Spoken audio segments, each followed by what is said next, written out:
Salut à tous, je suis super contente de vous retrouver aujourd'hui pour vous proposer 4 idées cadeaux à réaliser vous-même. C'est parti.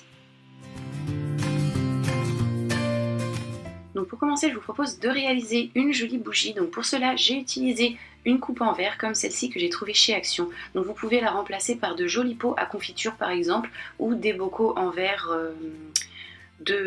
d'alimentation en conserve, ou par tout ce que vous avez sous la main et qui vous semblerait très bon pour faire votre bougie.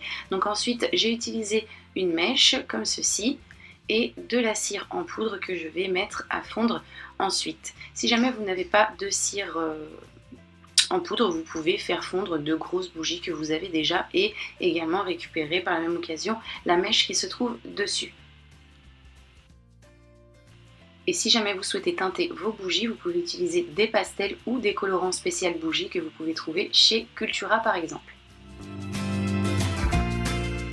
Donc je commence par prendre ma mèche, j'y pose dessous un point de colle chaude et je vais la coller au fond de mon bocal.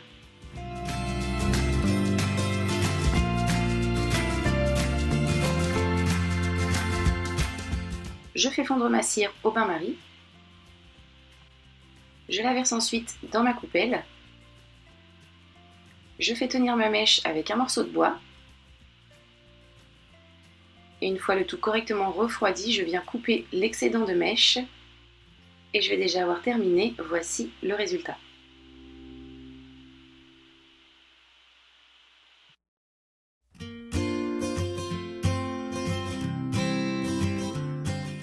Donc je vous propose ensuite toujours quelque chose qui tourne autour des bougies, puisque c'est une bougie mais qu'on ne va pas fabriquer cette fois-ci, qu'on va tout simplement customiser. Donc pour cela j'ai utilisé un pochoir, donc vous pouvez utiliser n'importe quel type de pochoir ou bien faire des écritures, des textes ou des dessins à main levée. Donc on pose tout simplement le pochoir où l'on souhaite sur la bougie, on fait tenir le tout avec un morceau de scotch dans la mesure du possible bien entendu, et ensuite avec un tampon on va venir tamponner notre peinture tout simplement.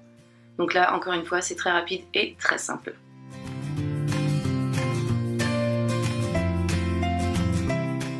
Une fois la surface souhaitée complètement recouverte, on va venir retirer le pochoir. Donc moi je l'ai fait hors caméra tout simplement parce que je n'ai pas beaucoup de place devant ma caméra et j'avais peur de faire des dégâts. Donc voici ce que ça donne. Si jamais comme moi vous n'avez pas recouvert toute la surface de votre bougie, n'hésitez pas à attendre que ça sèche, à venir reposer le pochoir correctement et à continuer la déco avec le tampon.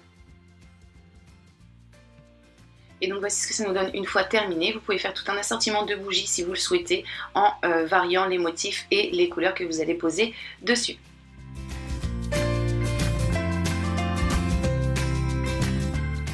Ensuite je vous propose une idée pour personnaliser mug, tasse ou bol. Donc moi j'ai choisi de très grosses tasses que j'ai trouvées chez Action et j'ai utilisé de la pâte Fimo de couleur noire. Bien entendu vous utilisez la pâte que vous souhaitez au niveau du coloris, et j'ai également utilisé un petit moule spécial Fimo qui m'a été envoyé par la marque Graines Créatives. Donc là encore une fois vous pouvez utiliser d'autres moules qui ne sont pas spécialement dédiés à la Fimo, et pour éviter que ça colle, mettez un petit peu de maïzena sur la pâte et dans le moule. Donc une fois qu'on a moulé nos petites pièces, on va tout simplement venir les placer où l'on souhaite sur le support. Donc là encore une fois vous n'êtes pas non plus nécessairement obligé d'utiliser des moules. Vous pouvez faire des choses à main levée comme vous le souhaitez. Si jamais vous n'avez absolument pas de moule, vous pouvez bien entendu faire des choses à main levée. Donc voici ce que ça me donne une fois toutes mes pièces posées. Donc moi pour que mes tasses soient un petit peu plus variées, j'ai utilisé également un moule en forme de cactus. Et là je suis complètement tombée amoureuse de cette tasse. Je passe ensuite à la cuisson puisque ce n'est pas cuit. Je mets le tout au four pendant un petit quart d'heure, 20 minutes à température 110 degrés. J'attends correctement que ça sèche. Et si jamais les pièces venaient à bouger, n'hésitez pas à les coller avec une colle bien forte. Bien entendu, il ne faut pas placer cette tasse au lave-vaisselle. Il faut laver le tout à la main assez délicatement. Et donc voici ce que ça nous donne. Moi personnellement, je trouve ça vraiment très très joli.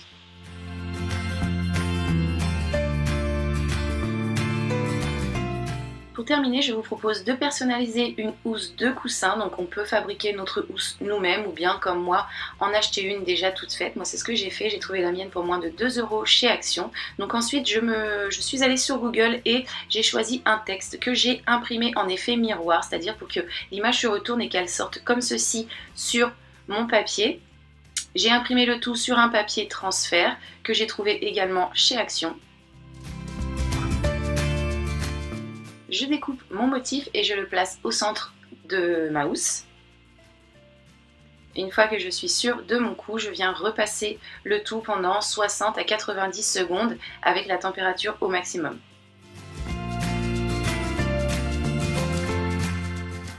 J'ai laissé ma pièce complètement refroidir et une fois le tout bien froid, je suis venue retirer le papier qui se trouve sur mon imprimé. Et donc on a déjà terminé, il ne reste plus qu'à mettre un coussin à l'intérieur de la housse et voici le résultat.